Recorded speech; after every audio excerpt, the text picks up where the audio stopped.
Hello mga bisyo ko, ayan, kakainin natin yan. Tayo ang kumuha niya, kainin natin lahat.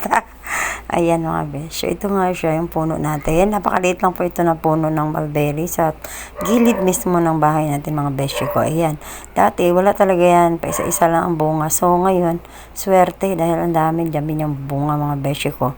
And ayun ko ba, basta paborito ko talaga yung prutas na to mga besh. Kaya ayan, trying hard talaga. Kinukuha natin yung mga hinog. Pinipili natin yung super dark, super black kasi nga yun ang matamis mga besh. Ayan, ayan, tingnan nyo. Oh, wow, diba? Oh, tanim na sa gilid lang yan. Binigay sa atin ni shout out kay Faby. Yan, ganda ito na po siya. So sabi mo, diba? Ayan, bakit pa isa-isa lang yung bunga? So ngayon ang bunga na rin siya, ang dami na niyang bunga. Ayan, so kinukuha natin yung mga hinog. Ayan, so sige, kuha lang mga besh. So, ganun lang, nakakatuwa lang pag yung may sarili tayong tanim, and then nakakatikim tayo ng mga ganyan. So, that is mulberry from Bicol. O, Bicol ba yun? Bicol yata yan, galing mga besh ko. Tapos, tinanim din namin dyan. Ayan, namunga siya, pilit. Sige na, kainin mo na lahat yan. Pak! Ayan, ganun.